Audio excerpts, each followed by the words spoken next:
చేస్తున్నాను. మీకు అప్రిషియేషన్ గానీ, కాంప్లిమెంట్స్ గానీ కొత్తవి ఏం గాదు. అవార్డులు ఎన్నో చూసారు. Thank you. బ్రహ్మానందంకి సంబంధించి మీ అబ్బాయికొచ్చిన అప్రిషియేషన్ ఎలా ఉంది? తండ్రిగా మీకొచ్చిన కాంప్లిమెంట్స్ ఏంటి? అంటే అందరూ my happiness knows no bounds. చాలామంది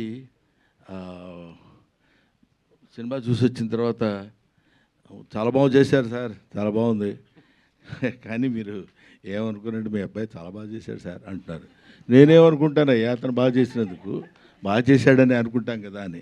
బట్ ఏమైనా మా అబ్బాయి బాగా చేశాడని ఏకకంఠంతో అందరూ అప్రిషియేట్ చేస్తున్నప్పుడు ఒక తండ్రిగా నేను చాలా ఆనందిస్తున్నాను. Thank you sir. Brahmanandam sir, ఇక్కడ నేను వెంకట్ ఎన్టీవీ సార్. ఇలాంటి ప్రయోగాత్మక సినిమాలు అంటే తాత లాంటి క్యారెక్టర్ ఇంకా ముందు కూడా చేస్తుంటారు, ఇది సక్సెస్ అయింది. సో ఇలాంటి మళ్ళీ మీరు నేను ప్రయోగాత్మకం అని కాకుండా పోయినా ఏదైనా ఒక డిఫరెంట్ క్యారెక్టర్ నా వల్ల ఈ క్యారెక్టర్ చేసి ఏదో గబుక్కున మనకు కావాల్సింది తీసేసుకుని డబ్బింగ్ చెప్పి వెళ్ళిపోవటం కంటే కొంచెం it should be useful to the నన్ను ప్రేమించే, నన్ను అభిమానించి, నన్ను ఆశీర్వదించిన ఆడియన్స్కి ఇది ఉపయోగపడితే బాగుంటుందేమో అన్న థాట్. మొన్న ప్రీ రిలీజ్ ఈవెంట్కి మెగాస్టార్ గారు వచ్చారు కదా, అవును చూసారా? ఏంటి రెస్పాన్స్ ఏమన్నా? ఇంకా నేను అడగలేదండి. తర్వాత మోర్ ఓవర్ ఇప్పుడు డైరెక్ట్గా ఫ్రమ్ షూటింగ్ నుంచి వస్తున్నాను నేను. అదేదో గుర్రాల ఏదో ఒక షూటింగ్ నుంచి వస్తున్నాను. బట్ ఇంకా ఐ డెంట్ మీట్ హిమ్. ఈ సినిమా బ్రహ్మానందం గారికి ఒక కంబ్యాక్ హిట్ అనుకోవచ్చా? కంబ్యాక్ అంటే నేను ఎక్కడికి వెళ్ళాను?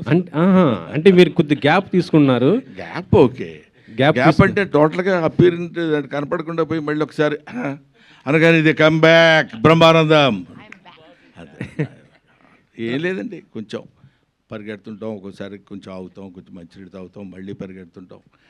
It's all journey, that's all. But ఏమైనా మీరు అడిగిన ప్రశ్న రెడ్డి గారు, డెఫినెట్గా ఒక మంచి సినిమాలో చాలా కాలం తర్వాత ఒక మంచి క్యారెక్టర్ చేశాన్న సంతృప్తి మాత్రం ఈ సినిమాలో నాకుంది. నాకున్నట్టు ప్రజలు, ప్రేక్షకులు గమనించారేమో నాకు తెలియదు. నిన్న నేను జనరల్గా సినిమాలు ఏ రిలీజ్ అయినాయి, హౌస్ఫుల్సా లేకపోతే ఇంకేంటి, పర్సంటేజ్ ఆఫ్ ఏంటి, ఇవన్నీ నాకు తెలియదు. బట్ నేను ఎవరో ఏంటి సార్ బ్రహ్మానంద గారు దేవి థియేటర్ హౌస్ఫుల్ తెలుసా అన్నాడు. ఏంటి హౌస్ఫుల్ తెలుసా, దేవి థియేటర్ అంటే ఏదైనా పెద్ద అని నాకు అర్థం కాలేదు. ఏదైనా ఒక సినిమా హౌస్ఫుల్ అయిందంటావు థియేటర్, దేవి అది చిన్న బస్ స్టాండ్లో ఉంటుంది సార్ అదే హౌస్ అన్నాడు. అనగానే ఓహో పోనీ నేను అప్పుడు అనుకుంది ఏంటంటే ఇందులో ఒక అద్భుతమైన అట్రాక్టింగ్ పాయింట్ లేదు. To be frank with you, నేను తప్పితే కొంచెం ఫెమిలియర్ అయిన వ్యక్తి ఎవరు వెన్నెల కిషోర్, స్వధర్మ ఎంటర్టైన్మెంట్.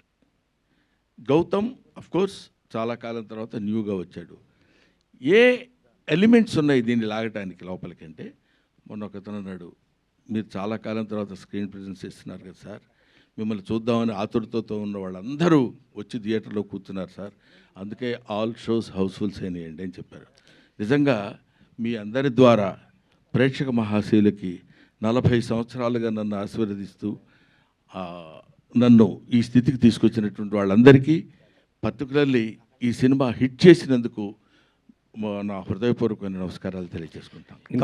ఇంత సక్సెస్ అయింది ఈ సినిమాని, మరి మీరు సక్సెస్ టూర్ ఏమైనా ప్లాన్ చేస్తున్నారా? ఇట్లా ఏంటి అది? ఏదండి ఇంత పెద్ద బ్లాక్ బస్టర్ హిట్ అయినందుకు సక్సెస్ టూర్ ఏమైనా ప్లాన్ చేస్తున్నారా? Fans thanks. సక్సెస్ టూర్ అండి, ఎస్ సక్సెస్ టూర్ ఇక్కడ ఇతను అడగాలి, అదే మనకు తెలిసిన విషయం కాదు. థ్యాంక్స్ టూర్ ఖచ్చితంగా బ్రహ్మానందం గారిని తీసుకెళ్తారుగా?